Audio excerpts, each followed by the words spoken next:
It's live. Assalamu alaikum, guys. Assalamu alaikum. Walaikum First salam. thing, and my green screen's gone, so I'll be on audio from. And there's us thinking you had your own library. Ruined my dreams. It's ruined my dreams. Yes, Well, inshallah, one day. Well, alhamdulillah. Assalamu alaikum, everybody. MashaAllah, we've got another stream going now. Alhamdulillah. I think this one should be very interesting, I think. It's a one that I've been thinking about for a while, actually, to do. And I know that you guys are often quite sort of, not bored, but let's say the repetitive asking of, oh, tell us your conversion story. And it's like, oh, my God, not again, subhanAllah. But from somebody born Muslim, I must say, I find those events that led somebody into Islam really, really inspirational and motivational. It's because, obviously, as a Muslim, I know that Allah selects people. Iman is a gift. And Allah chooses who Allah bestows guidance to. Of course, that person has to have a heart and a soul desiring and wanting and finding the answers and connecting to the Creator. So there has to be a desire for it. And also, of course, you mustn't be arrogant, because Allah says that Allah does not guide those who are arrogant, that have taqabbur in their hearts, that are haughty, that are arrogant. And in fact, surprisingly, this is what Satan had and lost his position with the closeness of Allah, was taqabbur, was arrogance, because he said, I'm better than Adam, than this creation, Adam. And so taqabbur and arrogance is from shaitan, actually.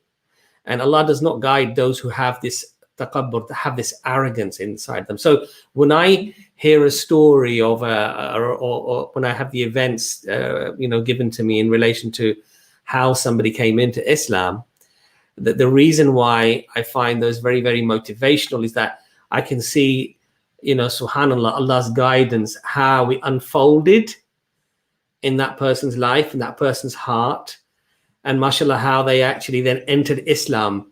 So it's not just that individual story, but it's how Allah subhanahu wa ta'ala intervened in that person's life and then guided them.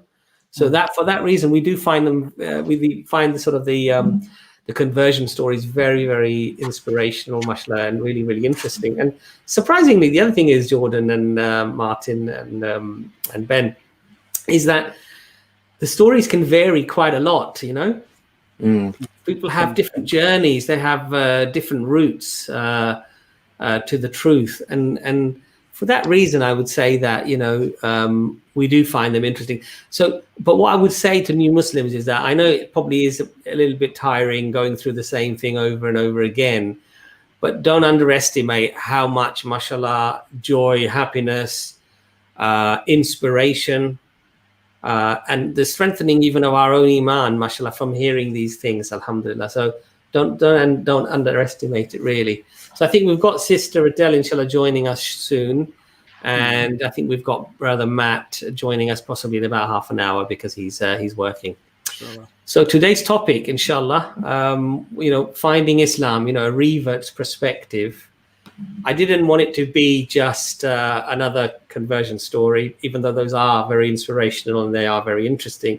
But I wanted it to be a lot more than that. I wanted to really sort of dig deep into some of the aspects leading into and then even post accepting Islam, and how they unfolded in your lives. So I suppose I'll start with Martin, inshallah. And so my first question, Martin, would be that, what led you to Islam? What was it? What was going on in your life, or what were you doing? What were you thinking? My reason for looking into Islam to start with, I guess, was working with Muslims, because where I live, I look back now and realize I did have interaction with Muslims, but I didn't realize they were Muslim.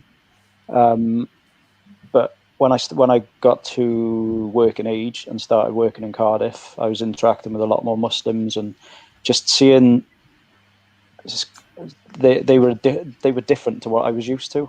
Like, I'm used to the valleys with everyone's white, everybody goes to the pub. There's the typical British mentality. And then I started working with these Muslims who wouldn't come out in the evenings with us, and so that was my initial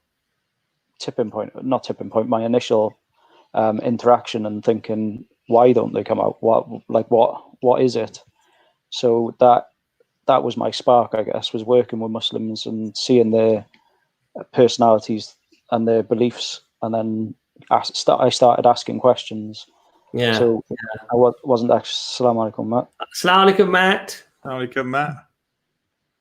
Walaikum salam. MashaAllah, nice to see you, brother. We don't see you very often now. You're a very busy man. I'm a shy man, but I'm here. MashaAllah. MashaAllah. Martin. So Matt, basically, we've just literally just started, really, and I just sort of made a very quick intro that we'd like to hear more than just the conversion story. We'd like to hear perhaps more of the the nuts and bolts of how things happen, how you moved into wanting to learn about Islam and what have you. So Martin, mashallah, is just in flow. So just to sort of let you know where we are roughly, but we've literally just started. So welcome to the stream, inshallah. No problem. Thank you for having me. Okay. So Martin, sorry, you were saying that you were working with Muslims, and so it was just the way they were as people. So that I started asking questions. There was never a desire to become a Muslim or anything. It was just, and to read about it. It was just trying to understand what these strange people were and why they weren't like me. Can I ask you, Matt, were you like, because obviously I've experienced this as well, and Muslims generally they won't go out drinking or anything else with the non-Muslim work colleagues. Like, some people find that quite offensive. They say, oh, they're offended that they won't come out with us to drink. Were you sort of along those lines, or were you just sort of thinking, well, what is it? Why are they not coming out? What was this? Was that me? Sorry, because you said Matt, but sorry, I beg you said. Sorry, Martin. Sorry, Martin. Sorry. It was like, what's wrong with us? Why don't you want to be like with us? And then they explained why. Okay. And I still didn't understand it, if I'm honest. But respected their beliefs. And then I'd still be asking them to come, because I think maybe they'd change their mind. But it was like, say, from where I am, it was a very strange concept to not be in that social gathering. Yeah. Okay, so Matt, same question to you, really. So what sort of sparked your interest? What led you to even want to find out about Islam? To be honest, I never really had an interest to learn about Islam. It was not something I set out to do. It sort of just happened, which is, mashallah, I'm really pleased it has, but it's not something I ever set out. Mine was a more fundamental, when you sort of think about why am I here? And if you really think about it, when you think about like what's life all about, it's just a real head scratcher. It hurts to even think about it. And that's what got me to think about religion. And I was in Japan. I spent a year in Japan living there, and whilst I had a lot of time socializing, there was a lot of time on my own, because you can't always be with your friends, and sometimes you'd be sat there at 1 o'clock in the morning just thinking, and that's what got me into religion. Started thinking about religion. I've always never had a problem believing in God or the idea, concept of God. I've never had that issue. It's strange to me that someone would think the opposite. That there isn't a God. What led you to that realization that it must be a God, though? Was it more? The idea is it's all by chance, or some sort of weird experiment, or there's no meaning to why we're here. It just doesn't sit well with me. It doesn't fundamentally doesn't sit with me. And every time something goes wrong or something bad happens, you look to the skies and you sort of call out to some sort of deity. You don't even know who it is. Or some external party for help. And that's innate across all human beings. And I think it's a a position you learn to become an atheist. I think Yeah, I think that's what you learn. I think you're born a theist.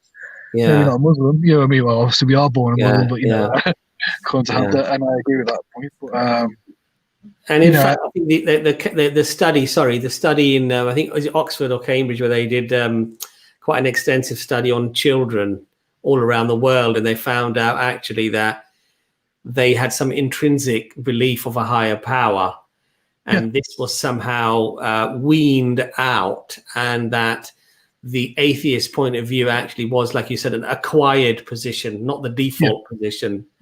So that makes a lot of sense. I mean, there's if you put a baby in a room with a glass wall behind a tiger, it won't be scared. Put a snake there, it's scared because it's born with that instinct to be scared of a snake. We're born with the instinct to believe in God, and it's built with us. And I think to move away from that is, as you say, as I mentioned before, an acquired position. So I never had the issue with God. I had the issue with religion more than God. And I went to Sunday school. It just didn't sit with me. The whole Jesus being God type of thing, it just didn't sit with me. So same question for you, Ben, really. What were the sort of steps? What sort of led you to or sparked an interest really to learn more about Islam? So before I even thought about religion or if because I was an atheist before, it was my interactions with Muslims. So I, one of my first jobs had a couple of Muslim friends there, and I would ask them questions. And that was my first proper interaction with Muslims. And moving, because I come from a small market town, so when I moved into a bigger place, it was the first time seeing Muslims around me as well, and there being a masjid and stuff like that.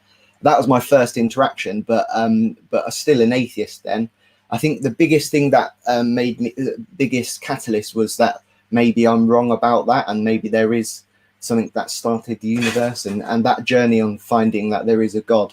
And that happened because of a Muslim, and it was a debate, Hamza Tsorsis. I can't remember which debate it was, to be honest, but he debated with an atheist. And won, in my opinion, and I was like, "What? Wait a minute, we're the ones that know it all," because you're used to watching debates with atheists and religious people, and the atheists just wiping the floor with them because they believe because they want to believe, rather than they believe because of good reason. And that started off of a couple of years of, or maybe a year or so of just looking into different philosophies of what the creator is and so on like that. And then I went to Islam because even as an atheist, I said, if there was a God, out of all of the religions, Islam would make the most sense. And the reason being was because I even then knew about the preservation of the Quran.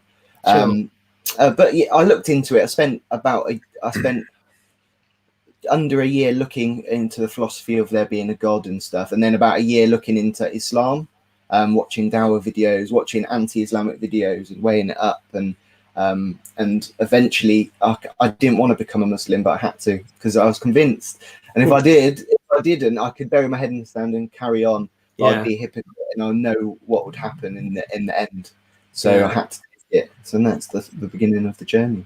Alhamdulillah. Jordan, I've heard your story, mashallah, but I still want to hear it again, inshallah, because it is a wonderful story. Yeah, it's interesting hearing the other brothers actually reminding how different all our stories were. I think I didn't really particularly care too much about interaction I'd had with Muslims before. I was pretty much anti-Islam, even though my sister had converted years ago, and I'd actually witnessed how Islam had changed my sister's life around. But it's still, I think what I'd describe it as, and I don't know if you guys were similar. I think I just thought, I'm a nice guy. I'm smart enough to know what I'm doing. Religion's a bit dated. I never really felt, even though I believed in a God, so what if there's a God? If at the end of the day, if there is anything, I'm a nice guy. And, I don't know what I was judging that on at the time. Obviously, this is all taught from society around us. Sorry, God, got that there. But yeah, I think my spark was my niece being born, and therefore all of a sudden Islam was having an impact on my little niece, who I was worried for. So that really sparked me into looking into Islam. Without that, I'm not sure I ever would. So, we hear about Allah putting it in our hearts. And when I look back over my life, I find it, at which point did that happen with me? And I find it interesting myself. I'm not sure to what point that happened. But certainly, my stories. Once I saw Islam was a protection for my niece rather than an oppressive thing, it led me on this journey to one day look in the mirror and go, well, actually, what about you, Jordan? Could Islam be something for you? I think for me, I always say as well, seeing Hamza at the park, seeing a white Muslim, did make a difference to me, because I thought this is a beautiful religion. It all seems pretty true, to be honest, from all the arguments. However, it's lovely for the people in the Middle East. Yeah. Seeing a geezer in Fred Perry top and a Lacoste hat and a ginger beard arguing for Islam, I was like, wow. So this is really something for everybody. And I like Ben, I resisted against it. I didn't want to be a Muslim. Yeah. But at the end of the day, when it's the truth, that's it. You're in. So really, with Jordan, Ben, and Martin, you had some contact with Muslims, whereas I think with Matt, it was more of a just being introspective and reflective, and it wasn't necessarily to do with interaction with the Muslims. Is that right, Matt? Am I right by saying that?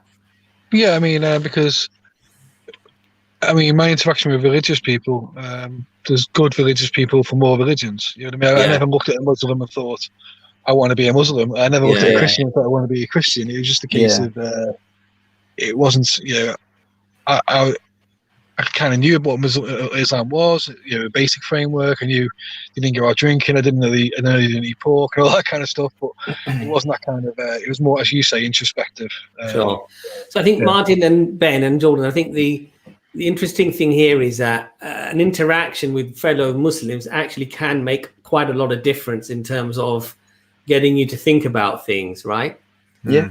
And so I think from a born Muslim perspective, it shows that, unless we are a good ambassadors for this religion, we could actually potentially turn a lot of people away from Islam.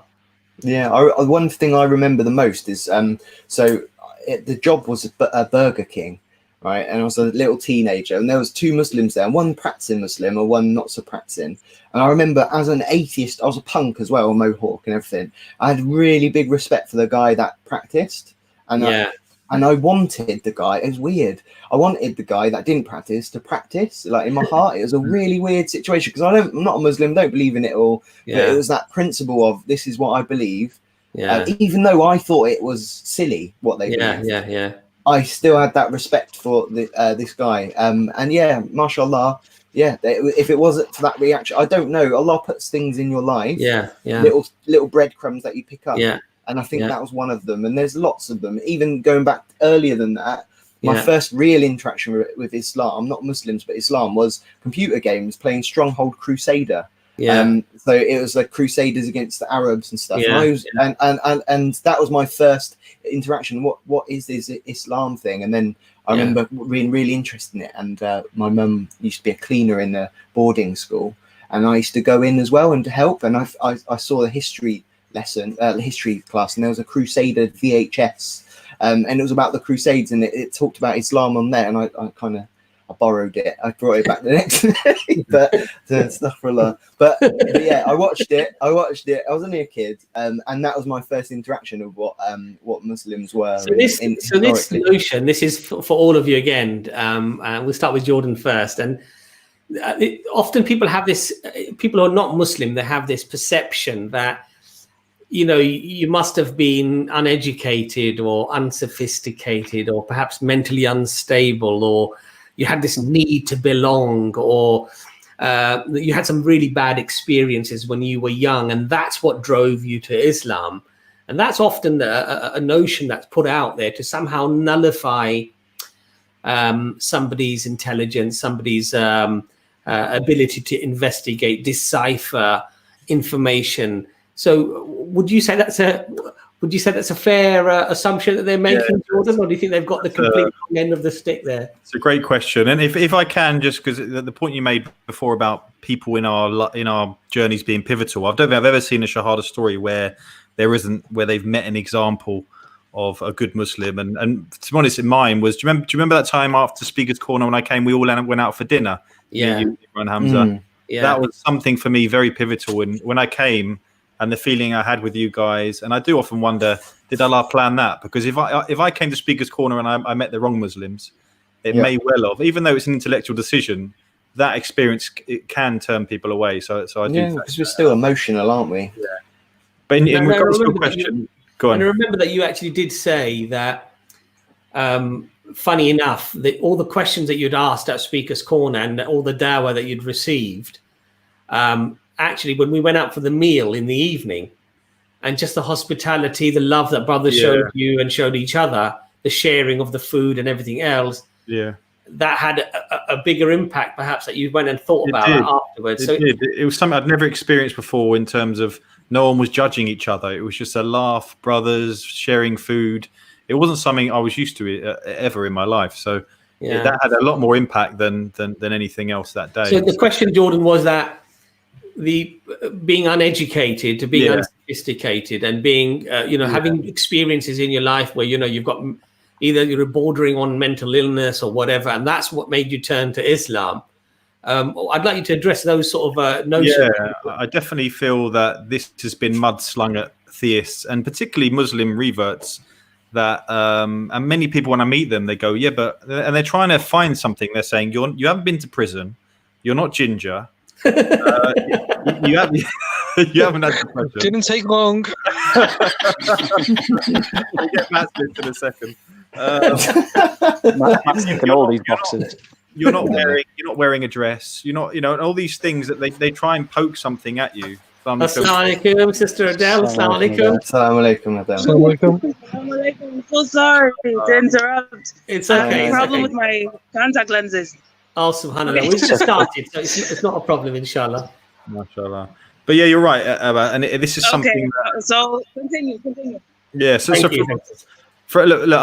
think what you see on the media, you'll often see a radical Muslim, and this is people's perception of Islam. And for me, even me taking my Shahada, people close to you think, "What's he doing? Is he off to Syria? Is he getting a ticket to Syria?"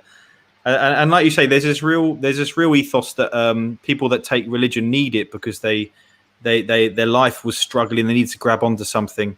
And for me, that wasn't the case. I was really happy before. When I say happy, I was happy in a sense. I was happy in my friendship groups. I was happy in my life. I hadn't had any issues. It was purely something I looked into and something awoke inside me. And look, from the people that I've met within my social groups and stuff, the majority of reverts I meet are all educated, well-spoken, nice people. But like I say, there is this real media sort of thing thrown at a revert, this archetypal revert being this extremist person who's been somewhere. And to be honest, I've done a bit of research since to show that actually atheism, there are factors in people's lives that lead them away from God as opposed to God, which I do believe in. Yeah. So Ben, same to you. I mean, are you really unsophisticated, Ben? Completely uneducated? Have you had a really hard, tough life to sort of throw you into the clutches of Islam, or? Yeah, I was the loser. No, I'm joking. Couldn't get a girlfriend. I had a girlfriend at the time. I managed like an alternative shop that does tattoos and like heavy metal stuff, and I used to go to, I had good friends and I wasn't unpopular, alhamdulillah. But so no, it actually, becoming a Muslim just rated everything like that away. It took all that away from me, really. So it's the complete opposite, really, I would say. Matt, same question for you, Matt. I became a Muslim because I'm ginger. Just thought I'd get it out there now. No, I mean, I think it's not. I mean, the people who know me just accepted it. The people who knew me accepted me, and it's not as if you walk around the street saying hello to everyone, I'm a Muslim. So most of the people who know me accepted it because they knew me before, and they knew I had the capability of making my own mind up. I haven't been led. I haven't been, talked into this, tricked into it. Wasn't anything missing in my life. despite what Jordan may tell you. No, so but I find that it's more Muslims who find it incredulous. Yeah. It's more Muslim, the Muslims, especially for Muslims from another country, if you come and they find out you're a Muslim, for some reason it's like you said you're from Mars. You know, why have you done this? Why have you accepted Islam? And all that kind of thing. So, no, apart from the ginger thing, which apparently is a high stat, I wasn't missing anything in my life at all. But yeah. So, Martin, I suppose the same question for you, really. Were you completely down in the dumps before you had to forcibly accept Islam? Or when I was properly looking into Islam, I was actually married with 2 kids. I was in a happy-ish marriage, as happy as any marriage can be. No, I was researching for quite a few years, and I was married. Like I say, married with kids. I had a good job. I come from a good household. My parents never had to hit us or anything. Brothers and sisters. So, I came from your typical household with no problems. I wasn't the most popular guy in school, as in I wasn't what they call them, the jock in American. But I had my football friends. I had other friends. I had the boys I used to play poker with. I had everything. Yeah. So definitely not a prisoner who got radicalized and and despite the haircut, it's not ginger. It used to be brown. So, Sister Adel, mashallah, Jazakallah, thanks for coming all the way from. I'm here. My connection is horrible. It's okay, inshallah. We can hear you. We can hear you. So we've asked a couple of questions. So you're mashallah very early into the stream, and the first thing we asked the brothers was that, what was it that sparked your interest initially to want to learn about religion or learn about Islam? In religion in general, it's always been something that I felt. I think we all have that need on the inside, but maybe we don't.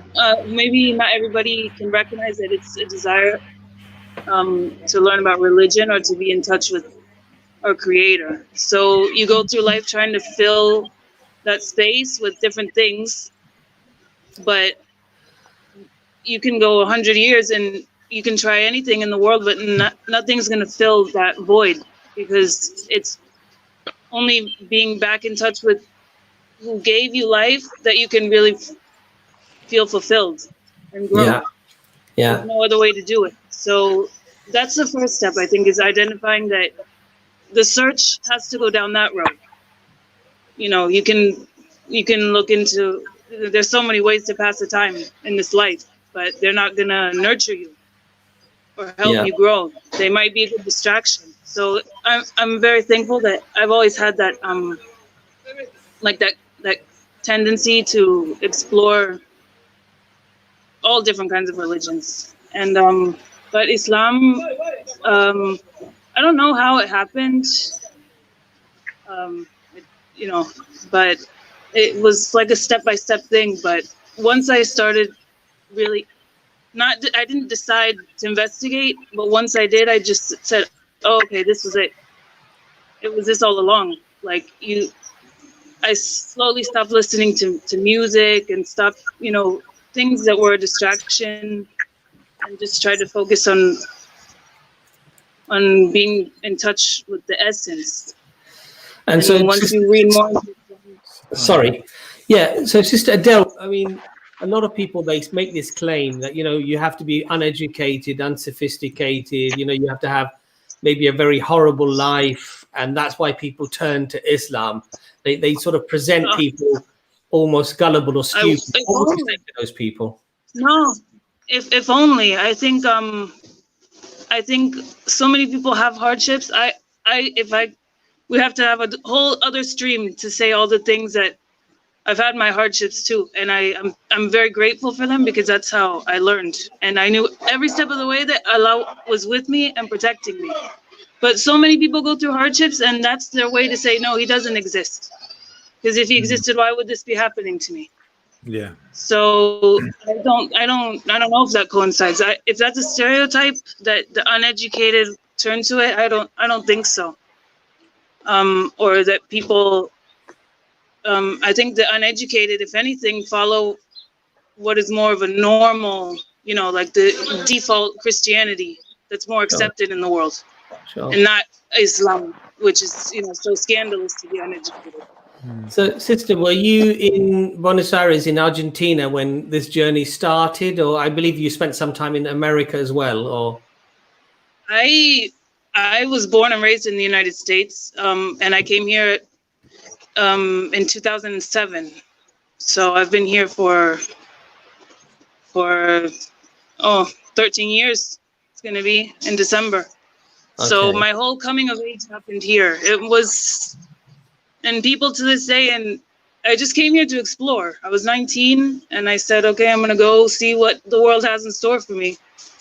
And, everything that's happened along the way, being alone here, and the one constant in my life was the guidance and the protection that Allah has given me, and teaching me through hardships, but always keeping me afloat. And did you have any? Sorry, did you have any contact with Muslims at all in Buenos Aires in Argentina, or is it? No. Here, no. And I hope in the States, yes. Where I lived in New York. I lived in Queens, and I lived near Washington D.C. And there's a very big Muslim community there. I had many Muslim friends. I still do to this day. I have a few that I keep in touch with. And my question really to all of you, and I'll start with Martin. Your opinion about Muslims, sort of before accepting Islam and then being in Islam for a while, did that change at all? I suppose there's the different types of Muslims. I guess you've got the practicing and the non-practicing and the in-betweens. So I've learned to see the beauty and the difference of all the Muslims out there. But like I said, I didn't really have any interaction because I live in the valleys in Wales. I didn't really have any interaction with Muslims prior to working in Cardiff. So I didn't actually have a view on Muslims prior to meeting one, because back then there wasn't 9/11, there wasn't all the rest of the stuff that's happened since. So it wasn't sort of forced into forced into my life. But upon meeting those first Muslims in Cardiff, I suppose I thought they were a bit backwards, a bit like antisocial and stuff. But then obviously learning the religion and then becoming a Muslim and seeing that it's far from backwards. It's probably the most social I've ever been in my life. But social as in with people who care about me, who have a vested interest in my well-being. Not just people who are there. Like, I think I was watching Jordan earlier, and you have that group of friends who were there, but then as soon as I turned around and said I'm Muslim, they weren't friends anymore. Whereas I know that sort of circle that I've got now, that nucleus, is a lot stronger.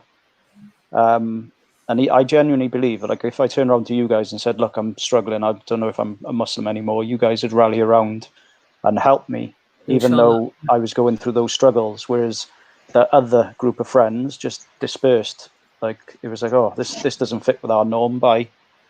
So it's like I say, I looked on Muslims as being backwards and weird and strange, but then when I got to know them, alhamdulillah, they shocked me. They blew me out of the water. And in fact, subhanAllah, the thing here, Martin, is that Allah subhanahu wa ta'ala even touches on this, that you were enemies to one another, talking about the non-believers and the Muslims, and that when the non-believers accept Islam, Allah instilled in your hearts a love for one another, like family almost, or like family, in fact. And this is amazing, actually, that when brothers and sisters come into Islam, inshallah ta'ala, if you yourself are connected to Allah subhanahu wa ta'ala, there's this immediate rush of love, affection, brotherly, sisterly, concern. And I think, inshallah ta'ala, if we, as born Muslims and as new Muslims, we can hopefully practice those traits that we should have. It clearly has a huge effect, I think, on people's hearts. So same question to you, Ben, your perception of Muslims before and after accepting Islam. A lot of people sometimes, before they come into Islam, they sort of romanticize that because they've investigated Islam and they find it to be the truth, that they somehow feel perhaps that all Muslims out there are going to be complete, perfect examples of this lovely faith, And sometimes it can be a bit of an eye-opener to realize that it doesn't quite work out like that, Ben. So was that sort of your experience as well, or? Yeah, I mean, before I was Muslim, I had always had a massive respect for Muslims for actually following their religion. So if you look at Christians, they don't really follow the laws in their book or anything, and it was all the Christianity that I was exposed to anyway was very wishy-washy liberalism with a Christianity decoration on top of it, and I disrespected that. But I really respected Muslims for actually doing what they believe. But at the same time, if I was an atheist, so I still thought they believed in a sky daddy, fairy god, thing. So I didn't. So there was that separation. When I became a Muslim, I wasn't zealous, but I was very judgmental, and that's exactly it. I would go to the corner shop and find out they're Muslim. Oh, assalamu alaikum, and then I go, oh, what you got bacon for? Things selling bacon and alcohol and things like that, little things like that. And I started to get really, I didn't really have a support network really much. I had a few people, that's it. So I was on my own and I was judging everyone else, going, oh, look, you're not doing this.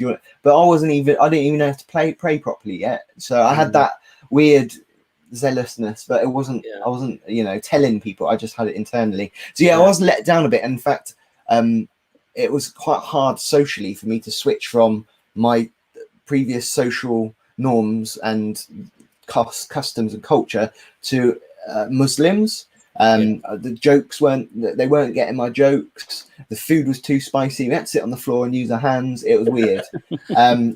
So actually, I'd say because again, I need to post up my story on my channel. But my story is that I accepted Islam and practiced for about 2 years, dwindled away and stopped practicing, and then alhamdulillah come back to the deen. So when I wasn't practicing, and I explained to some of my non-Muslim friends that I converted to Islam, I'm not really doing it as much anymore. One thing I did say is the hardest bit about Islam was the Muslims. I found it really hard to interact with Muslims. I felt awkward around them. I didn't know what to do, and a lot of people were telling me stuff that wasn't Islamic as well. That was their culture. A lot of people showed signs of blind belief almost because they were born into it. That's what they believe. And I remember one brother said, and he was in his 40s, he was like, I'm reading the Quran at the moment. I was like, yeah, cool. And he was like, yeah, but the first time in my own language. I was like, you're 40, you've never read the Quran. Yeah. SubhanAllah. So these things were really putting me off, like the religion a bit. Yeah. But that I think what Islam teaches you is making excuses for your brother. What Islam teaches you is empathy, and I hadn't learned that yet. I've learned that now. Alhamdulillah. I'm not the same old. Like, what are you doing? Alhamdulillah. And I have a completely different view, outlook. Really.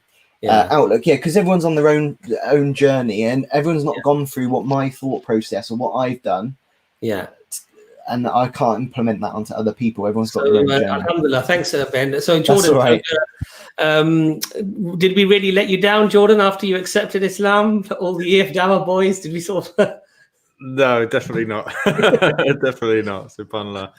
I often make dua that other reverts get the same sort of support that I had. I think it was a question about my perception of Muslims before Shahada as well. Yeah, before and after, yeah. Yeah, so I'll be honest with you, and hopefully I don't offend people, because I think in my sort of ignorant mindset, the way I was before, and I think a lot of British people may share this sentiment that even aren't that you would say were racist people. But I think, look, the media is. I remember growing up, the media fed a lot of. Obviously, I remember 9/11. I remember at 9/11 not really thinking much about Muslims at the time, and I think most of us understood that it was foreign policy that was the cause of it.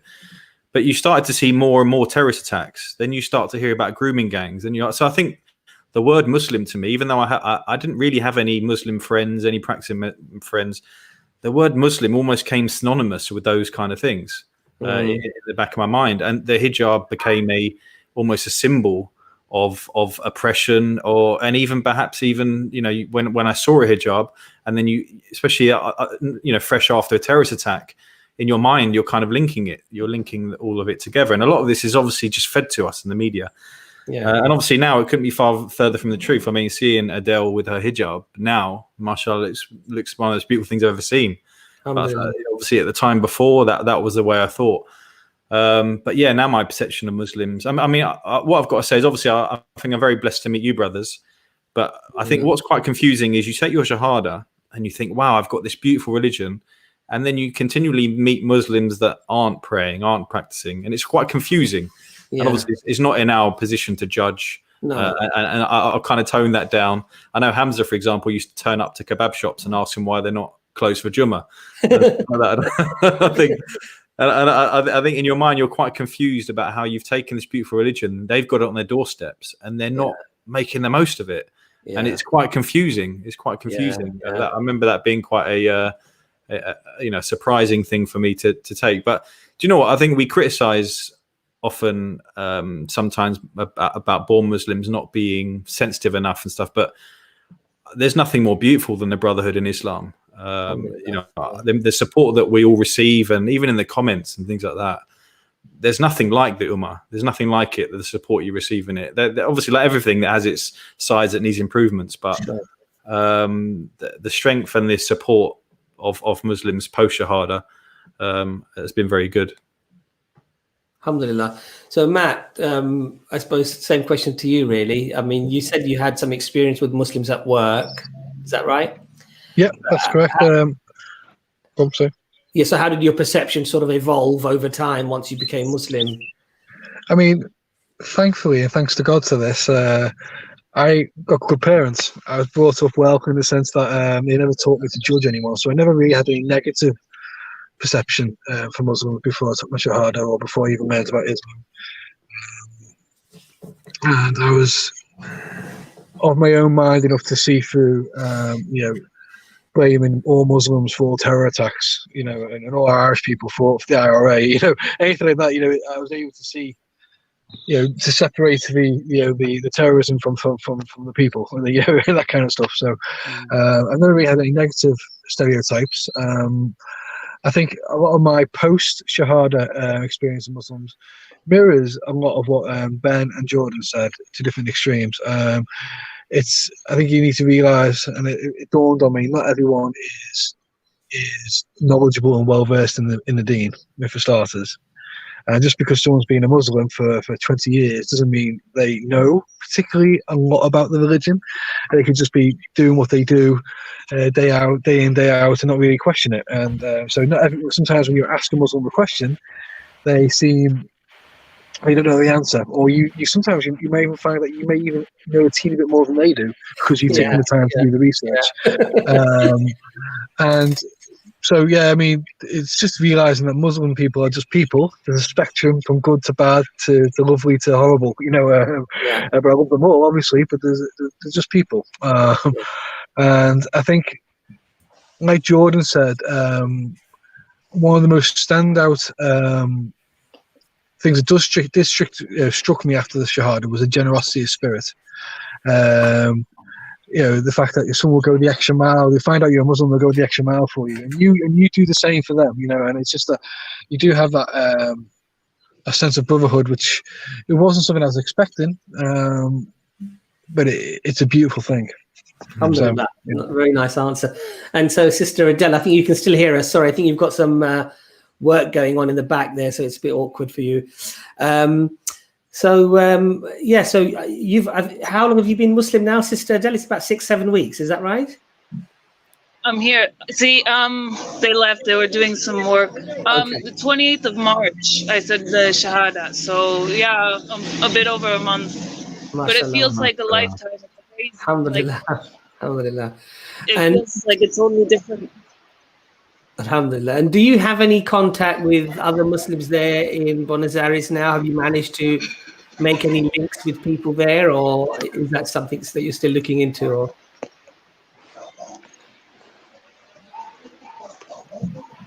I think Sister Adel's probably frozen connection there. Okay, inshallah. Well, we'll come back to Sister Adel if she gets back to a better connection.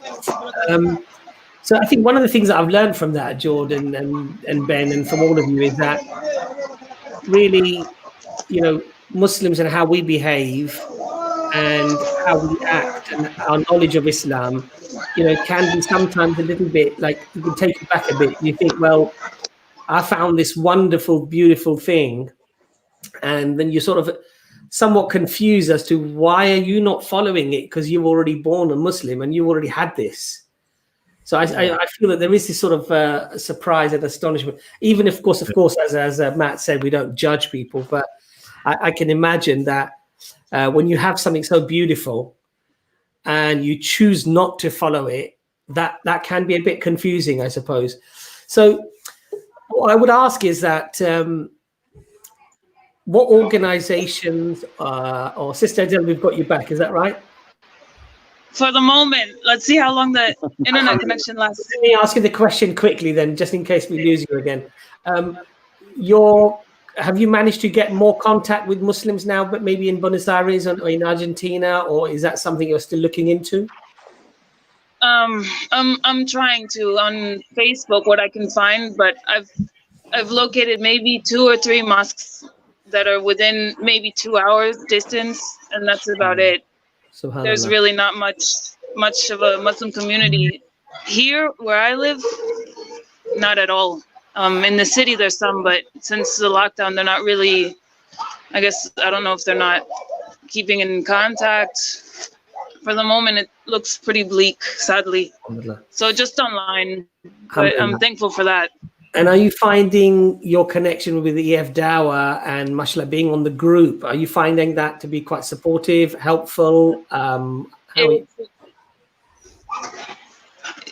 Yeah, it's a huge help. It's something I look forward to every day, to see what, you know, the brothers and sisters are talking about, because it's actually meaningful conversation, not just, you know, you go on the internet and there's so much, you know, garbage.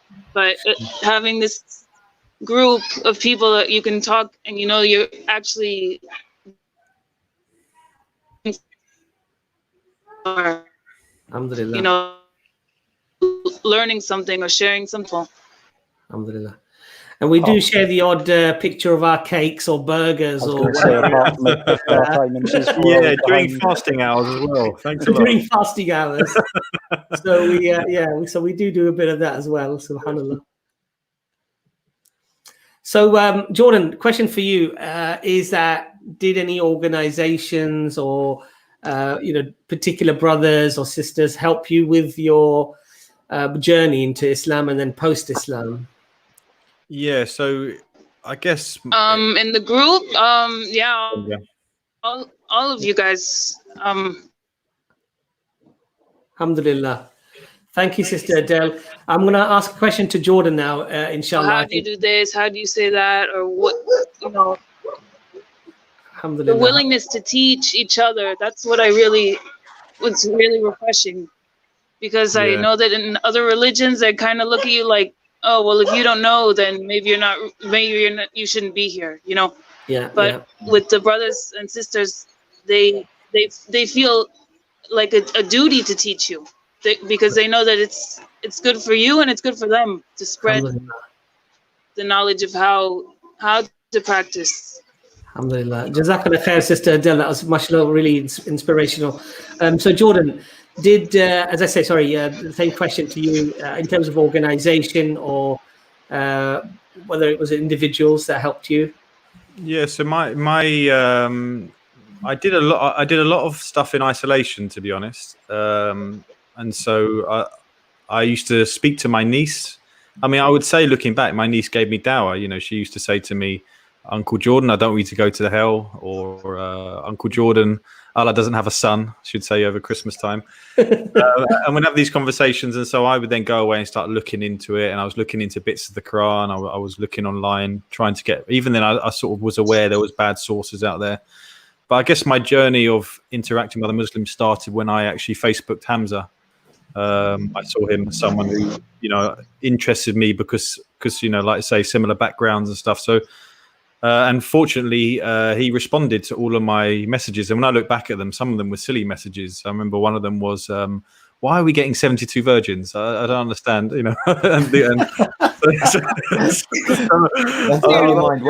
look back thinking, what was going through my mind at this time? But I think I was looking at Islam as misogynistic, and all my questions were trying to sort of prime Hamza into that. But everything I had was sort of, you know, blown out of the water. And I saw Islam. I almost started to see Islam as biased towards a woman. And mashallah, you know, reverts are 70% of are women, is my understanding. But in terms of, I think I kept myself very isolated from people, and I tend to do that anyway. But obviously, I came to Speaker's Corner, and you know, I'm always thankful because I saw John Fontaine was the first guy I saw. You know, mashallah, very lucky to meet him.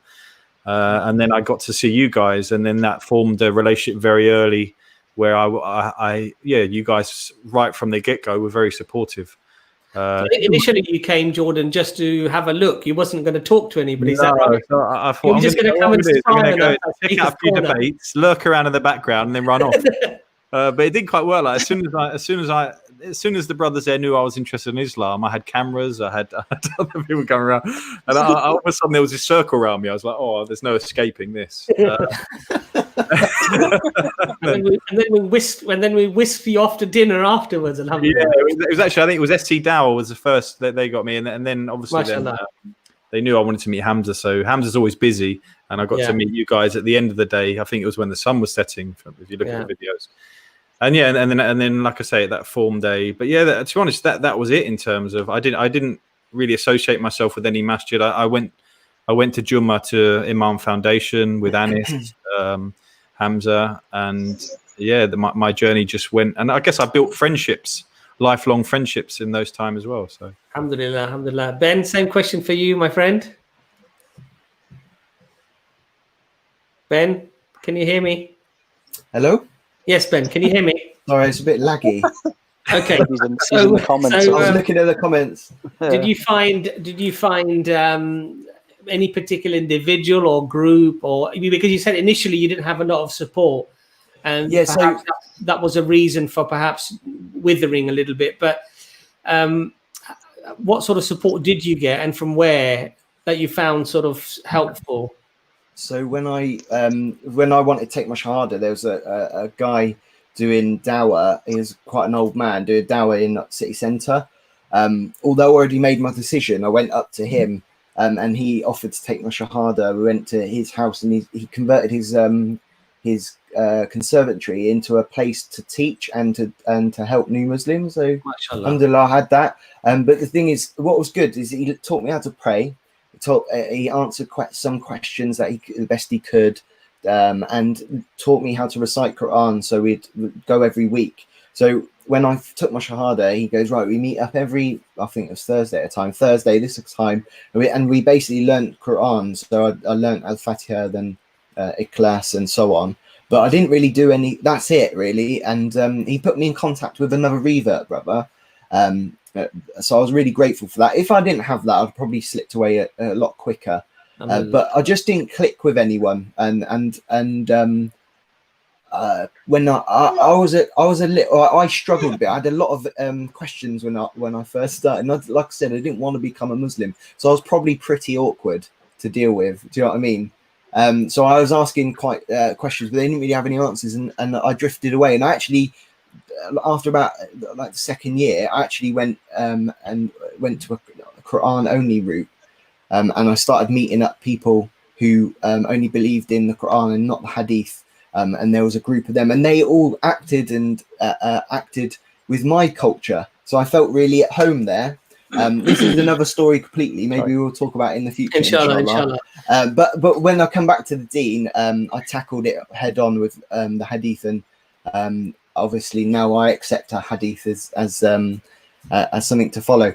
But the biggest support I ever. Thank you for you guys. Jazakallah Khair, EFDawah, have been awesome. Having that Facebook group has been is really a good idea, and I kind of wanted to mimic that to the local area as well, because it's really helpful, man. Any question, no judging. You can ask anything, and we'll even have a little debate if you think you like. It's brilliant. It's really good. Alhamdulillah, one of my dreams, Ben, was when we first started, mashallah, I met Hamza, and I know Hamza was very, mashallah, active in the dawah already. I had been active, but I wouldn't say very active, and when we first bought our little camcorder and we went to Speaker's Corner, because we were doing a little bit of work with some churches, we'd go there for dinner and we'd have a discussion about original sin, or about one of the concepts within the Bible or the Quran or whatever. But then when we started to go to Speaker's Corner, we bought this little camcorder, no tripod, we just held it in our hands, and I had a dream, and my dream was that Allah, I want lots of people to inshallah accept Islam, and I want us to have a massive group of people where we inspire each other and learn from one another, like a family, like a proper ummah. And so for me, when I hear these, mashallah, these comments, rather than becoming astaghfirullah, arrogant or whatever, it just makes me so incredibly emotionally happy that we, in some small way, Allah inspired us and gave us the ability and made us do this work that, alhamdulillah, has helped our brothers and our sisters around. So it does give us a lot of mashallah inspiration on that as well. So I suppose, Martin, the same question for you, really. Were there any people that were instrumental, perhaps, prior to accepting Islam or post accepting Islam, that helped you in your journey? So my prior to accepting Islam was I was working very closely with a sister in the building society I was in at the time. So we were sat next to each other. Excuse me, sorry. I was asking her questions constantly, like, what about this? What about that? What about this? And then she said, look, read a book. That's the best advice I can give you, because I'll teach you my culture, blended with Islam. Whereas a book will teach you proper Islam. So she was definitely the catalyst for me reading and researching more, rather than just asking questions. Can I ask what book that was? Sorry. It was a cheap ass 50p one from Islamic Relief or something. It was okay. It was awful to start with, but then I bought other ones afterwards because that initially sparked my interest, and then after that I started thinking, right, I need a better book, because it was from like 1979 or something like that. It was quite old and quite anti-Western. So sparked my interest. I'll find the books and then inshallah post them later, inshallah. But and then sort of post accepting Islam, did you were there other organizations in Cardiff? How soon did you come to EFDawah? I can't actually remember now. No, so I was still researching when I moved jobs. Sorry, I'll carry on with a quick story. And I found a group of brothers that I was working with. We had a little prayer room, and I was fasting for Ramadan. I hadn't become a Muslim at this point. And then I met a sheikh during Ramadan over one of the boys' houses and took my shahada. I wasn't planning on it.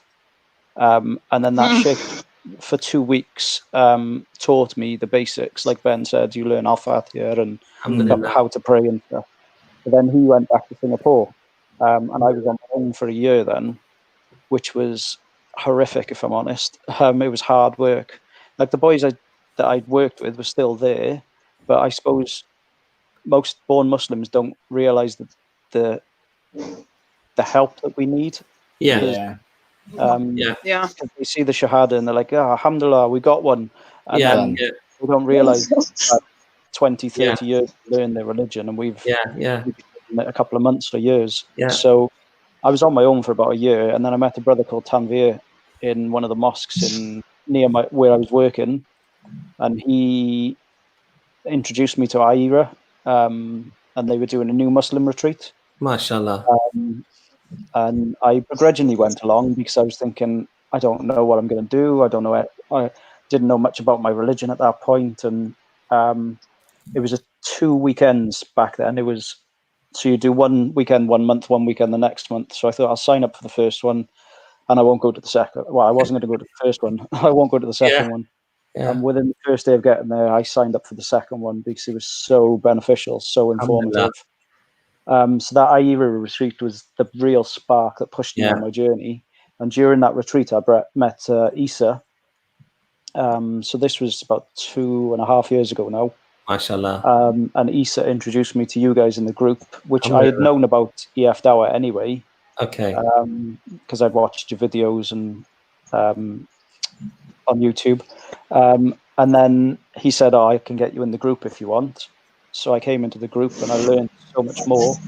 And without trying to big you guys up too much, it's inspired me to go on and do the Dawah training at Aira. What we want to recreate, what the help we got. You want to recreate that because it's so helpful. So now I'm involved with the local mosques in Cardiff, helping out new Muslims. So I'm one of the volunteers at the mosque to do the halakas that we have weekly, and I do outreach programs. So you guys have really kicked me on my journey. So if it wasn't for that Aira new Muslim retreat, I think I'd I don't know where I'd be now, to be honest. Alhamdulillah. And the surprising thing is, Martin, that's from the Sunnah of the Prophet Muhammad sallallahu alaihi wasallam, that whenever a companion accepted Islam, he would always partner them up with somebody that was similar of nature, that could teach them the religion. So he always gave support to people. Yeah. Now, just imagine, the Prophet Muhammad, peace be upon him, is right there. Everybody's, Muslim around you, but yet he would still partner them up with somebody who would support them, help them. And so I think it's essential, so from that perspective that you're all sharing, I think, subhanAllah, that's one of the things that EFDawah that we really wanted to do, was not just do videos, but to also, give support to our brothers and sisters, because, and to be really honest, the funny thing is that supporting you guys has actually supported us as well, because we've had to learn so much, because sometimes you'd come to us with a question and we wouldn't know it. We would have to literally go back and start learning ourselves, subhanAllah. So it's been actually a really good inspiration and a really good way of learning off each other, even though, mashallah, Sister Adel, I admire some of the posts that Sister Adel will send out, and it'll sort of make me start thinking about my own Islam and my own position in Islam, and what am I doing enough, and really should I be sort of having more introspection. So subhanAllah, it's wonderful. So I think, Matt, you're the last one with the question now, in terms of how, what sort of what support and help you received and how it helped you, basically. I think pre-Shahada, I think the EFDawah channel on YouTube definitely dispelled some of the common misconceptions people would have. So if it wasn't for that type of video and content, I may still have some of those preconceptions, about the religion itself and the deen matters. Post Shahada and day-to-day life, my friends, it's the people it's the people you hang around with are the ones that are going to influence you. So having good friends who are on deen is probably, I would suggest, the greatest piece of advice I can give anyone who is Muslim, is to surround yourself with good people. And spiritually, I have to say thank you again to EFDawah and the sponsors for the Umrah trip, because that's an experience I'll never ever forget. It's where I had my spiritual connection, praying in Rhoda with Jordan and then the other brothers. I still get emotional thinking about it now, because I never had that spiritual moment before I took my Shahada. It was more of an intellectual process. And the spiritual connection I actually got when I was in Medina, and that's thanks to EFDawah, that's thanks to the people who sponsored, that's thanks to everyone. So I wouldn't be it would be so much harder now without them. Yeah, alhamdulillah. So Sister Adel, how can born Muslims help and encourage more people to perhaps discover this beautiful religion of Islam? What can we do? What can we learn from you in terms of what we should be doing? Well, okay. Since I was about maybe 10, I had a loose Jewish upbringing, and that sparked my interest, and I always wanted to maybe convert to Judaism. I was never, Christian, but I always wanted to belong to get a religion where I felt at home. And part of what discouraged me from that route was I just felt like your curiosity, they kind of would close the door. But with all the Muslims that I've spoken to and my friends at home, and now in this journey of exploration, they've always been willing to help. And not from a standpoint of, I know more than you, so I'm superior. No, always with just, you can tell it's a genuine desire to help the other person get closer to the understanding. And that was something so refreshing that, in any aspect of life, so many people, they use what they know to their advantage, and maybe they look down on you because you don't know as much. But in Islam, I felt it's totally different. Alhamdulillah. So same question for you, Jordan. How can we born Muslims do more? Because one of the things that I try to emphasize really is that as Muslims, we are ambassadors to this religion, and that if we don't follow Islam properly and that we behave badly, then people are going to get people are going to get the impression that is what Islam actually is. But what would you advise us actually to try to make the clarity, the trueness of Islam really enter the hearts of people around? Yeah, I think that's a great question. And in 99.9% of the stories I've heard, mashallah, Adel has a sort of a different story where she's almost on her own. So may Allah reward her for that journey, amazing journey. But most people I speak to have got that Muslim in their lives who just, their behavior is good, they're practicing, they're just all right. They always describe them as good people, and they almost want to be what they're on. And so I think this highlights. Sorry? They lead by example. Yeah, like they live. Exactly right. They that's exactly how you put it. They lead. They are an example of a Muslim, and people look at them and think, wow. And so they're that inspirational person that you see in most Shahada stories. So this really highlights how our behavior at all times, bad behavior may impact people moving away from Islam, and therefore it comes into question: are you then accountable for doing for bad behavior towards others? I've obviously now you see certain Muslims, misusing the word kafar, and we mustn't associate with them. I often wonder how I would have come into the religion if I'd met those kind of people. Yeah. But I'd say, yeah, in general, it's our actions, our behavior. Any act of kindness, showing character, is the best type of dawah out there, I would say. And I think we all respect that person who is loyal, family person, has character, trustworthy. We all respect that individual, despite being the society that's telling us to be James Bond. We all deep down respect that person, and the better examples we can be, the more it won't only bring people to Islam, but it will also give people a better perception of Islam and Muslims, which is in need at the moment. Yeah. So Ben, I suppose the same question for you really is, what born Muslims, what can we do, inshallah, to make this religion more clear and inshallah hopefully encourage more brothers and sisters to actually come into Islam?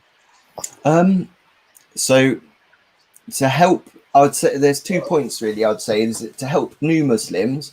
I think the biggest thing is empathy, and understand that they're probably going through a lot of emotional like I don't want to say problems, but emotional things in their life because they're having to switch their life upside down.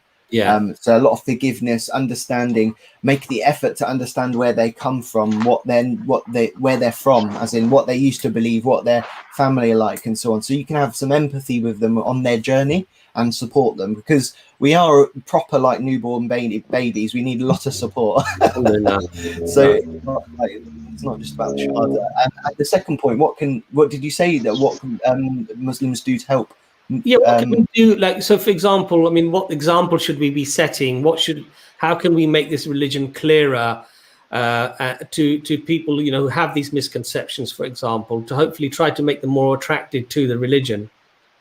As I'd say, there's 2 points for that. There would be try your hardest to follow the deen and be an example, lead by example with that.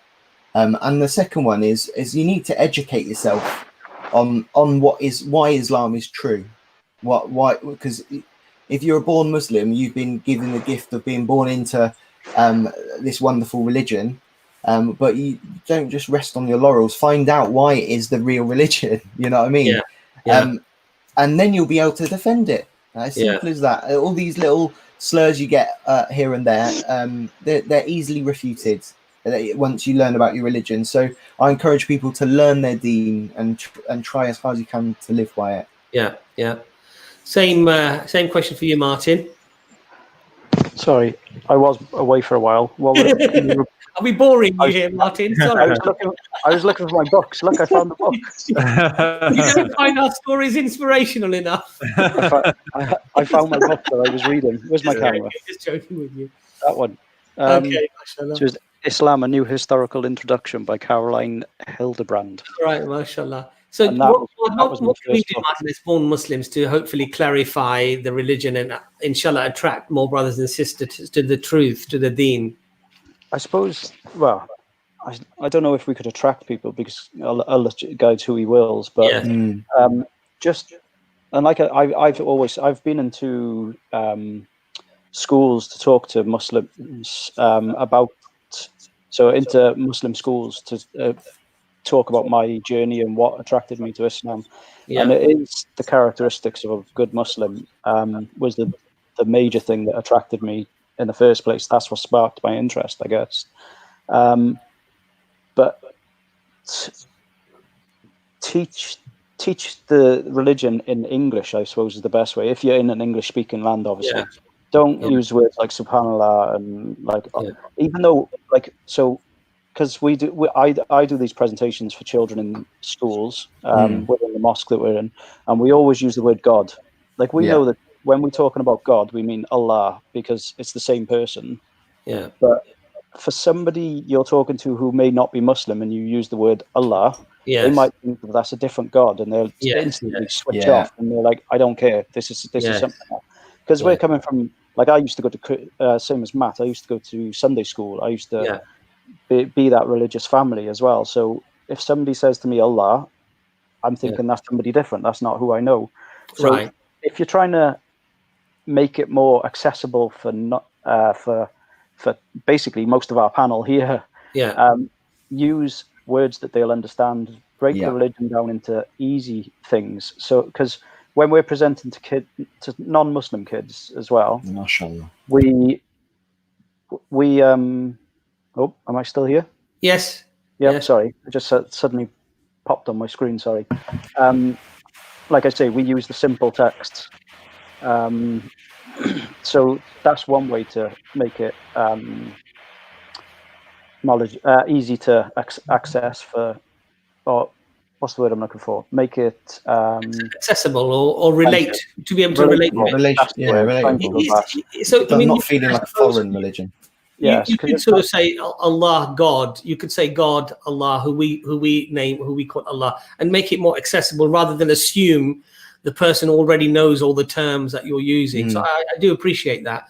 So Matt, again, what advice can you give us old fuddy daddies to hopefully do a better job, inshallah? I mean, are we talking to the Dawah team here, or are we talking just Muslims in general? I would say to both, really. I mean, is there things that are lacking on our side? Because we would like to know, obviously, from a Dawah team as well, you know. No, I think the Dawah team do an exceptional job, and in the sense that in the work they do. I think from us as Muslims, I think the main thing we can do, because the Prophet, peace and blessings be upon him, came to perfect good character, and that's to try and show good character to everyone. Because I'm not saying I'm an inspirational individual. I don't think I can inspire people, because God inspires people Allah inspires people to join the Deen. But I think my potential to damage people's perception of Islam is a lot higher than my potential to get someone to join it. So I think we just need to be conscious of that, because again, I'm a human being, I make mistakes, so it's just to try and be God conscious in your actions all times, and how that could be perceived by someone else who may be thinking, about Islam, and obviously if I go out and give bad advice or I act in a certain way, that could adversely impact on that person's journey. So that's probably the best advice I can give, is to just try and show good character all the time, and try and be God conscious. When you're dealing with non-Muslims and in everything you do. Alhamdulillah. And that's very interesting, Matt, because even the Prophet Muhammad sallallahu alaihi wasallam said that, I fear the day when my ummah will become a fitna for the people.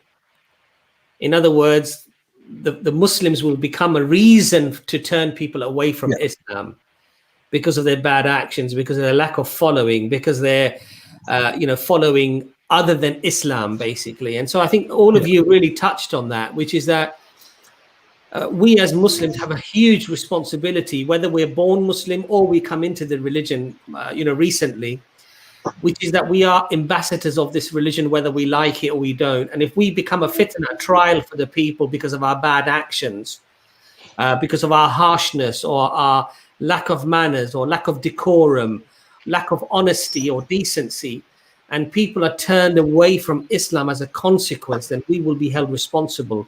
So mashallah, it's very good guidance, very good, very good much information there. What I would ask, starting with Ben, is that, Ben, people who are considering to become Muslims, but they're struggling because they realize that, there's going to be a lot of changes. It's not going to be easy. What would you advise that person, Ben? Do you know what? It's quite funny you say that, because I was going through my Facebook messages, and that is the exact problem I had for practicing again. And that's why I reached out to EFDawah, is that realization. I've had it twice now, realization that this is the truth and I need to follow it, but I don't want to. I think it's that. I think reach out for help and advice. Ask people that have been in your similar boat, and if you haven't got that, reach out online. Maybe there's lots of online help you can get as well. As the EFDawah for example, you could shoot us a message on Facebook or whatever.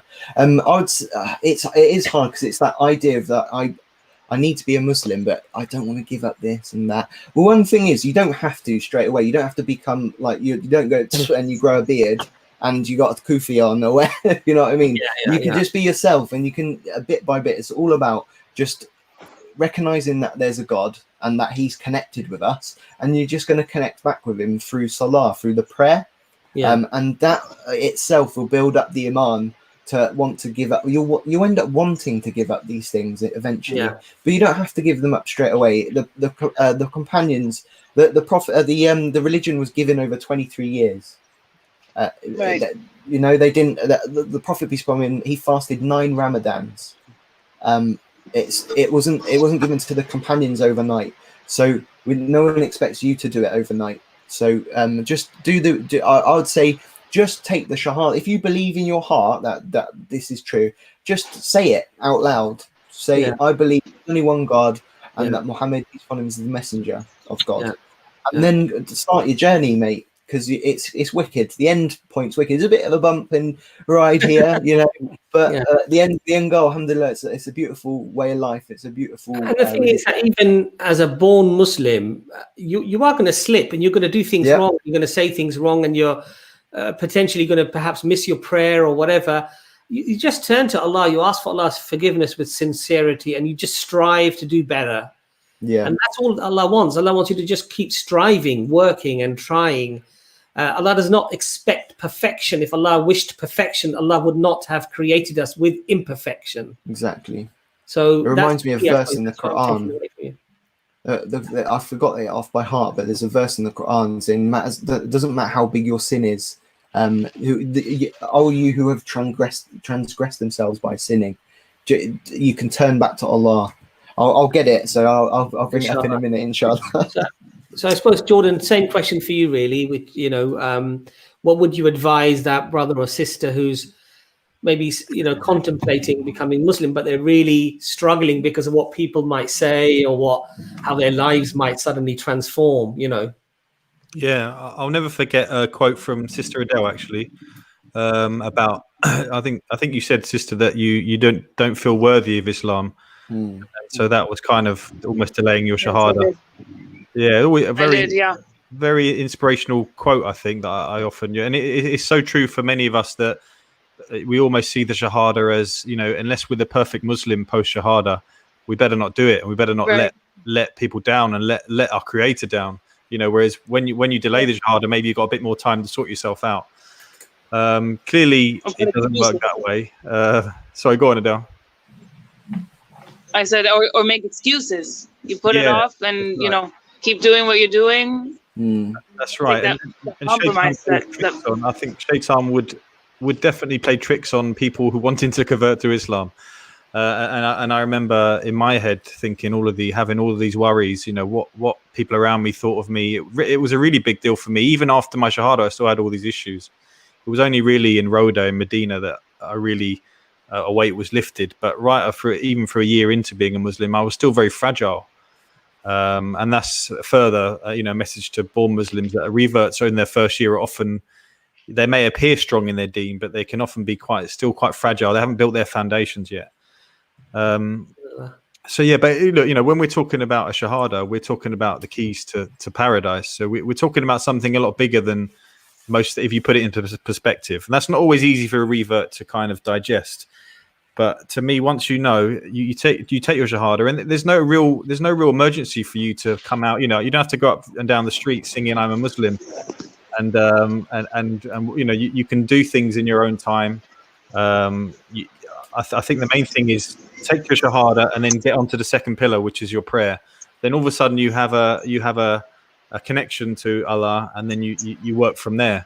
And really, there's nothing that you can't achieve once you've taken that step, to be honest. And everything else becomes very insignificant. Whereas pre-shahada, all these big issues seem like they're really gonna. For me, my job, my car, my house meant so much to me.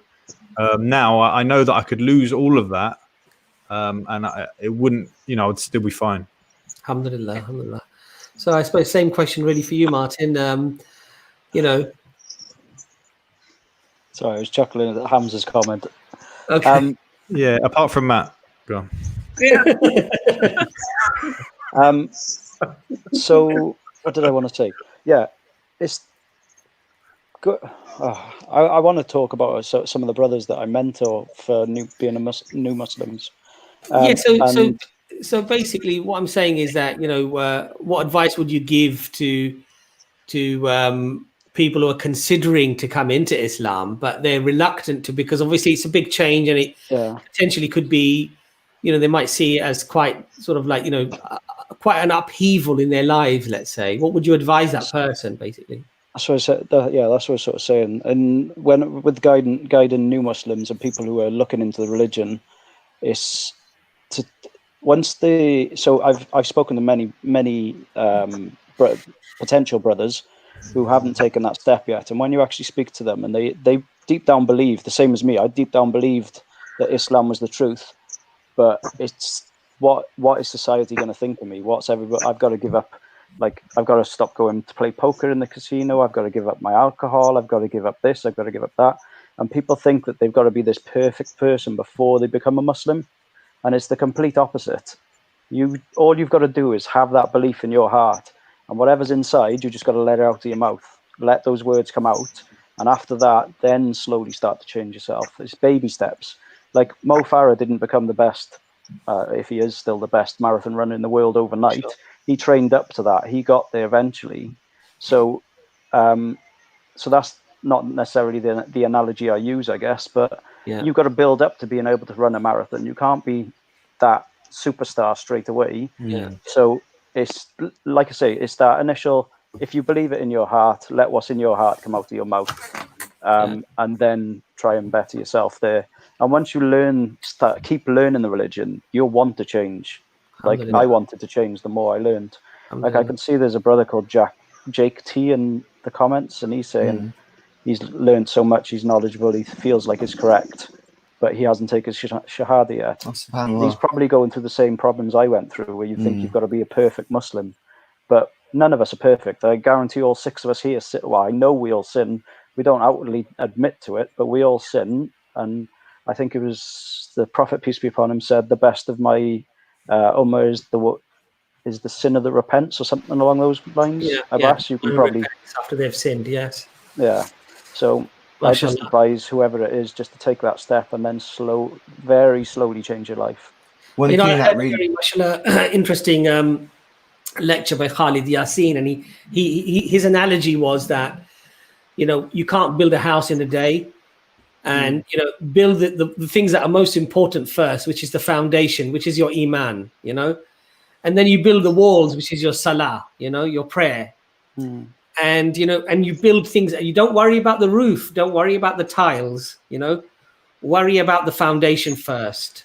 And I think that's, mashallah, a very important message, and similar to what you're all saying, which is that once you're convinced, accept it, and then start your journey, and don't worry about the journey, and know that Allah will make that journey easy for you, inshallah. And even though you will have difficulties, understand that Allah says in the Quran, do they say they will believe and that we will not test them? In other words, just believing and just accepting doesn't mean that the tests will cease to exist, right? And so you can have those tests either outside belief, or you can have those tests within believing. And I think for a rational person, if you accept that there is a creator, there's only one rational choice, which is to accept it because it's true, and be in those trials and those tests that you will encounter, but be with your foundation there of iman and of belief first. Don't risk that. Don't have the death. Don't have death reach you in a state where you knew it was true, but you failed to accept it. Don't let death reach you in that way, basically. So I think, mashallah, it's a very, very important point there. So, Sister Adel, what would you advise the people who are looking into Islam but are really struggling to take that last step and accept it?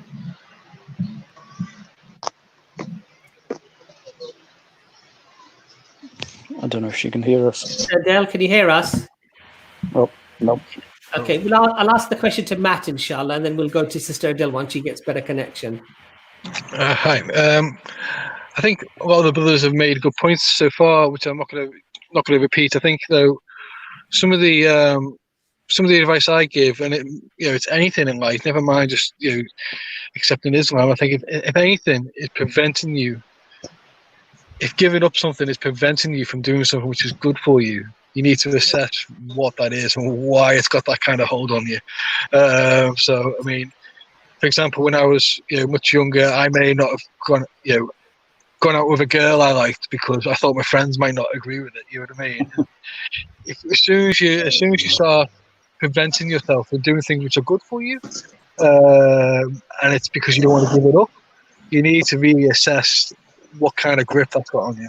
And that's all I'm going to say, because these are things, if you can't accept something which you believe to be true and you know to be good because you want to go out and drink, or you want to go to the pub, or you want to go place a bet on something, then you really do need to assess what kind of importance you place on having a pint and going for a drink.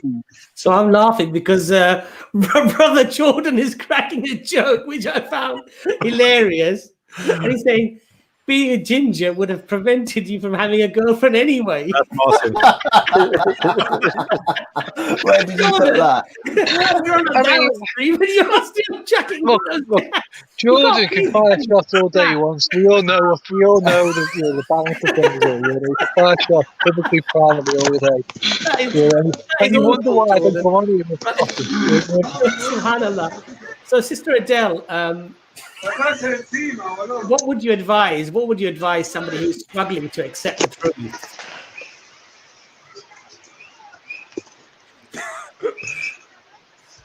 Can you hear us, Sister Adele? Okay, I think we've possibly got bad connection there. Yeah. So we'll come back to Sister Adele, inshallah, if she can hear us. The last question, because I think we've been going for an hour and 30 minutes, and I think Brother Martin or Matt reminded me that Asr is actually just upon us, so we need to pray. So starting with you, Ben, how would you say Islam has changed you as a person? Whoa.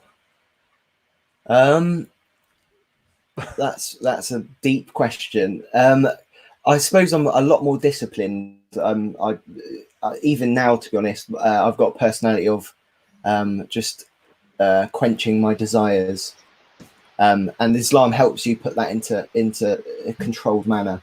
I've got a lot more empathy now, I feel, towards people. I've got a lot of content in my life as well. So one thing I don't talk about much, especially when doing dawah or talking to potential Muslims or non-Muslims, is my subjective feelings with what Islam's done, because you can't really prove that. That's why I love EFDawah, and that's why probably so many people are logged in today, because they show Islam logically. This is a subjective thing now, but my life's changed for so much better. I've got a beautiful wife, alhamdulillah. Allah's given me loads of things. I remember one thing Darren said to me.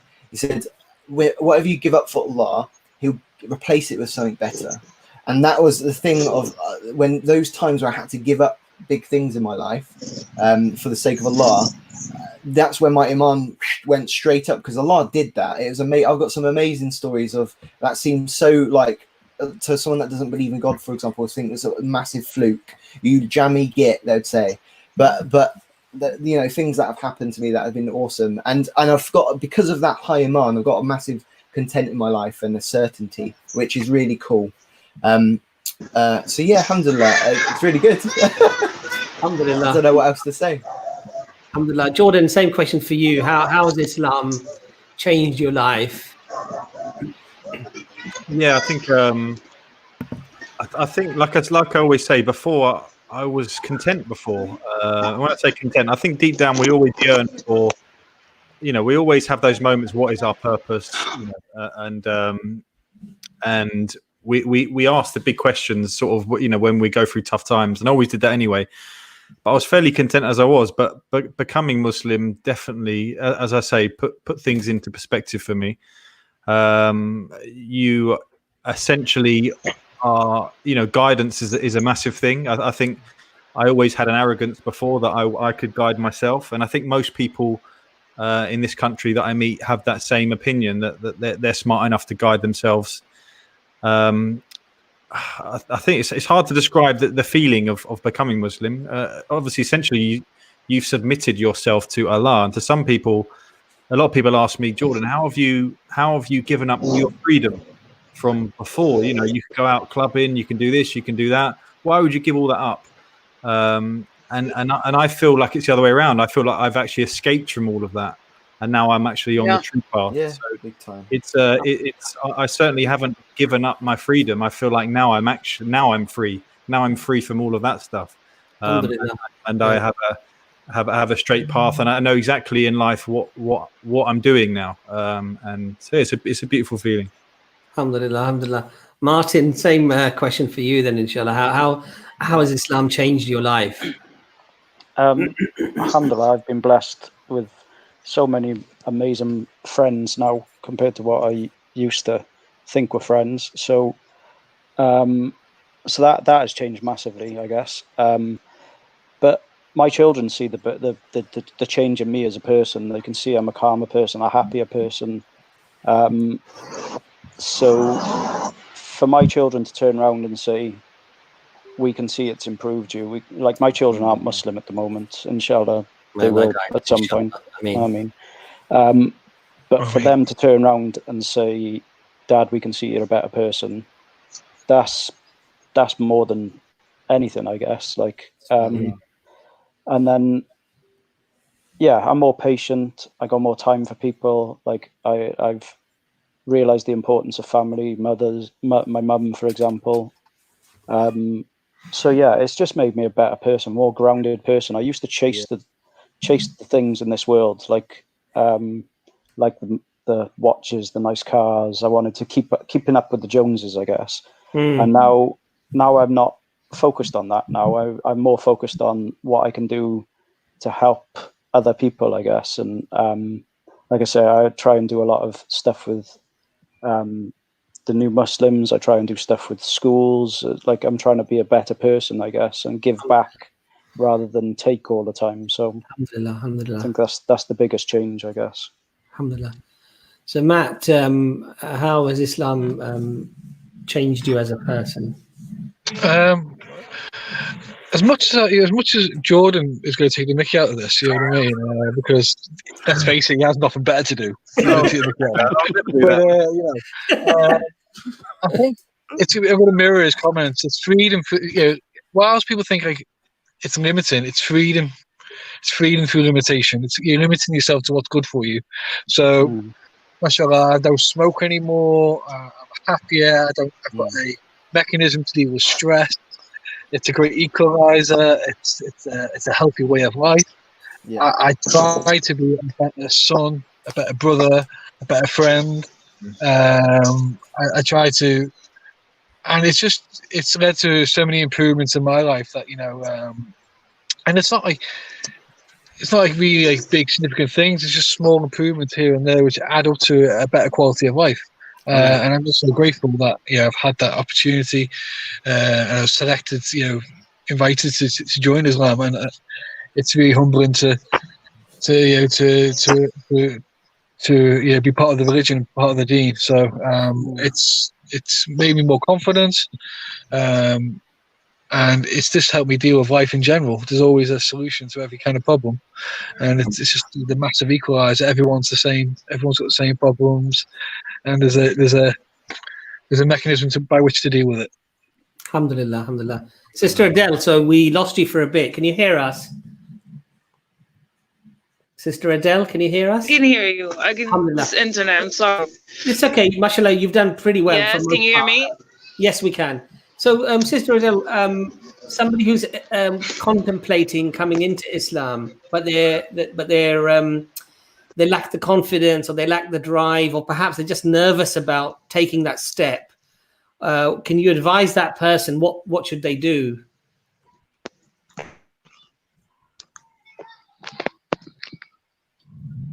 Sister Adel, did you get the question? Sister Adel, can you hear the question? Decía Mike que tiene la llave. Okay. Maggie. Dame la llave, por favor. So we've got a bad connection there. Okay. One of the things that I wanted to thank all of you really is that, mashallah, this stream for me was a great inspiration as well, mashallah. And even being a born Muslim, and you go through times in your life when perhaps you're not practicing very much, and you don't feel that connection with Allah subhanahu wa ta'ala. And that little things that stress you out, worry you, concern you, they just tend to fester. They tend to grow. They tend to eat you up, sort of thing, consume you almost, And then when, alhamdulillah, you're praying a little bit with more khushu, with more connection to Allah subhanahu wa ta'ala, and you feel like you're connected more to the deen. It really does become so much easier to realize that, I have to do my best as a Muslim, but success is in the hands of Allah subhanahu wa ta'ala, and that I mustn't be stressed out about not getting to where I want to get to now. and know that there is a bigger picture. There's a bigger thing out there, and that our lives on this earth are just but. As the Prophet Muhammad sallallahu alaihi wasallam said, just when a traveler is on a long journey and he takes a very short rest under a tree to gain some shade, our life is compared to that, just a very short blink of an eye, and so your perspective on things changes. So the things that would stress you out, worry you, concern you, actually, it's okay, subhanAllah, ya Allah, if that's what you have for me, I'll bear it patiently, inshallah. And, I look forward to when Allah says in the Quran, with difficulty comes ease. Allah will always give you ease after difficulty. Mm-hmm. And that difficulty may be placed upon you because Allah wants you to grow closer to Allah subhanahu wa ta'ala and learn from it and become stronger as a consequence with Allah subhanahu wa ta'ala. So even out of something that we might perceive to be negative, we can look for a positive. We can look for something that gives us a real conviction. And I would totally agree with you that there's an incredible peace of mind and a peace of soul and a peace of heart, where you feel contented, you feel happy, alhamdulillah, and that you're not consumed by the dunya, by the world and its problems and its issues, and let's face it, there's a lot of problems out there, a lot of issues out there, but alhamdulillah, it just gives you a completely different perspective. I would agree. Sister Adel, are you able to hear us now? I can hear you. Yes, that's okay. Listening. So I'll give you the last two questions, inshallah, so you can wrap the stream up and you can be the finale, inshallah, on the stream. What would you advise people who are contemplating accepting Islam, but they're not able to, quite take that step? I think a lot of it has to do with maybe the title of become a Muslim or the title of Islam. If you remove that and you think about what the true nature of it is, and a lot of it, I love the fact that it's referred to as being a revert, not a convert. So it's not like you're changing into something else. You're actually taking a step back to a more natural state. The revert is go back to where we came from. So without the title or anything, just think about what are, you believe in one creator, Allah. If that's the most important thing, if you feel this in your heart, that's already the first step. So it's not like you have to change anything or become something else. You have to go back to what you already are. You have to look at it that way. And don't doubt it. Don't think you're gonna have to change your identity. It's actually moving more to your true identity as Allah created us. Alhamdulillah. And sister, how do you think Islam, and I know, mashallah, you've accepted Islam a few weeks ago, but how do you feel it's changed you as a person? Yeah, it's been a couple of weeks, but like you guys were saying, how people ask, oh, so you're going to give up all your freedom, you get being able to go out or do this and that. That's not what defines us as a person. So letting these things go doesn't mean we're less of who we were, but hold on one second. You're right. MashaAllah. That's okay. Sister, you're having to juggle a lot of things here at the same time. Bless her. Okay. So I try to turn off the microphone so you guys don't hear if my baby's crying and running around. We understand. Could you hear it? I'm sorry. We're sitting here by ourselves. We've got it easy. You're mashallah trying to juggle. I just think it's all sorts of things. Oh, it's so much. Yeah, you don't know where to fall short or where to put all your energies. That's why it's so. That goes back to it. It's a very recent thing for me. But like you guys were saying, there's no rush, because you don't have to do it perfectly right now to please anybody. If Allah sees your intention, once you make it back, it's like you're at home, so you can rest and just take it one step at a time. There's no pressure. Alhamdulillah. Really good Jazakallah Khair for everybody who attended the stream. Ben, Jordan, Martin, Adele, Matt, Thanks for hosting. alhamdulillah, all incredibly inspirational for us who are born Muslims. And it really does. And when Sister Adel, when I hear and I see some of the comments you make, or Ben, or Jordan, Martin, Matt, and the other brothers and sisters, Isa, and some of the other brothers and sisters, it really makes me want to be a better Muslim. And it really wants me to, concentrate and reflect on where I'm falling short as well. So alhamdulillah, you're an amazing, mashallah, inspiration for all of us. I just want to thank all of the Patreons who are, mashallah, donating. And alhamdulillah, I hope that you can see that, inshallah ta'ala, it's a non-profitable organization with EFDawah. It all goes, inshallah, to the dawah for the translation of the videos and to support the dawah projects and the new Muslims, mashallah, whether it's on courses or books or whatever. So we're very, very grateful, mashallah, to all of you that are helping out. We're also very, very grateful to all the viewers for their comments. And mashallah, their positive comments are incredible. And before we do go, though, Martin, you mentioned there's a brother on the stream who's realized that Islam is true. And I know that some of you need to go away now, and I thank you for your time. But if the brother wants to come on and have a chat with me and Jordan, or with any of you who want to stay, we're very happy to have him on and have a discussion with him. Jake T, that one was. And if he wants to do the shahada, we're here for him, inshallah. We can inshallah do that with him, inshallah. Inshallah. And we got Hamza on Sunday, haven't we? Looking forward to that. And that should be a nice one. And then on Tuesday, we've got a very important stream, inshallah, with a psychotherapist brother who is also a part-time imam, who's going to go through, aspects of, depression and mental issues, mental illnesses, and how the Islamic perspective, really, how to deal with these things, inshallah ta'ala. So I thank you all for all your wonderful contribution. And wish you all a pleasant Ramadan. And I think we have to do this again, because I think it was a really nice... it was lovely format. All on. Inshallah. Assalamu alaikum. Assalamu alaikum. Yeah. Assalamu alaikum.